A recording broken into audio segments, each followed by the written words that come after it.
നമസ്കാരം, എല്ലാവർക്കും മറ്റൊരു വീഡിയോയിലേക്ക് സ്വാഗതം. നമുക്ക് ഫേസ്ബുക്കിൽ ആഡ് റൺ ചെയ്യുന്ന സമയത്ത് രണ്ട് തരത്തിൽ ബജറ്റ് അലോക്കേറ്റ് ചെയ്യാം. ഒന്നാമത്തേത് ആഡ് ബജറ്റ് ഒപ്റ്റിമൈസേഷനും രണ്ടാമത്തേത് ക്യാമ്പയിൻ ബജറ്റ് ഒപ്റ്റിമൈസേഷനും. ഇതിന്റെ ബേസിക് ഡിഫറൻസ് ആണ് ഇനി പറയാൻ പോകുന്നത്.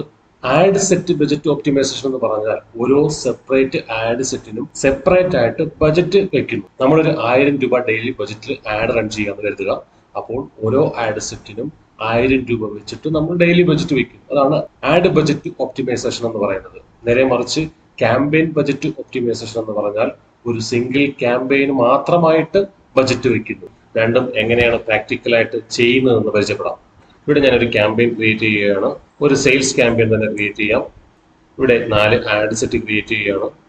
ഇപ്പോൾ 4 ആഡ് സെറ്റായി. ഈ 4 ആഡ് സെറ്റിനും എനിക്ക് സെപ്പറേറ്റ് ആയിട്ട് ബജറ്റ് അലോക്കേറ്റ് ചെയ്യാം. കാണിച്ചു തരാം എങ്ങനെയാണ്. ഇവിടെ ഞാൻ 800 രൂപ സെറ്റ് ചെയ്തു. അടുത്ത ആഡ് സെറ്റിലേക്കും എനിക്ക് 800 രൂപ സെറ്റ് ചെയ്യാം. അടുത്തിലേക്കും എനിക്ക് 800 രൂപയോ 600 രൂപയോ എത്ര രൂപയാണെന്ന് വെച്ചാൽ സെറ്റ് ചെയ്യാം. ഇങ്ങനെ 4 ആഡ് സെറ്റിനും ഡിഫറെന്റ് ആയിട്ടുള്ള ബജറ്റ് എനിക്ക് ഇവിടെ അലോക്കേറ്റ് ചെയ്യാൻ സാധിക്കും. ആഡ് ബജറ്റ് ഒപ്റ്റിമൈസേഷൻ ആണ്. CBO എങ്ങനെയാണെന്ന് നമുക്ക് നോക്കാം.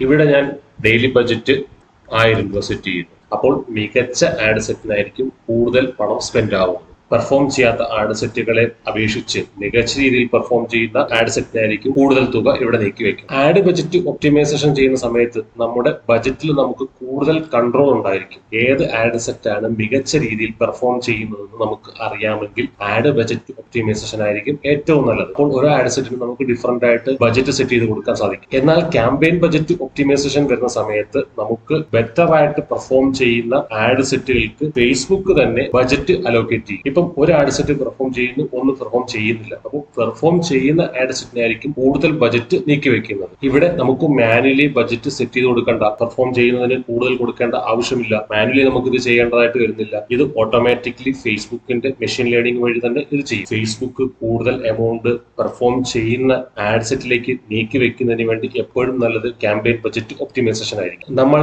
ഫേസ്ബുക്ക് ആഡ് ടെസ്റ്റ് ചെയ്യുന്ന സമയത്തോ നമുക്കറിയാം ഏത് ആഡ് സെറ്റാണ് മികച്ച രീതിയിൽ പെർഫോം ചെയ്യുന്നത് നമുക്കറിയാം. ഇത്തരം സന്ദർഭങ്ങളിൽ നമുക്ക് ആഡ് ബജറ്റ് ഒപ്റ്റിമൈസേഷൻ ആയിരിക്കും നല്ലത്. ക്യാമ്പയിൻ ബജറ്റ് ഒപ്റ്റിമൈസേഷന്റെ കാര്യം വരുമ്പോൾ നമുക്ക് റിസൾട്ട് ആണ് പ്രധാനം. നമുക്ക് ബജറ്റ് നീക്കി വെക്കുന്നതല്ല പ്രധാനം, നമുക്ക് റിസൾട്ട് ആണ് പ്രധാനം. തുടക്ക സമയത്ത് ടെസ്റ്റ് ചെയ്യാനും മറ്റും നമുക്ക് ആഡ് ബജറ്റ് ഒപ്റ്റിമൈസേഷൻ ഉപയോഗിക്കാം.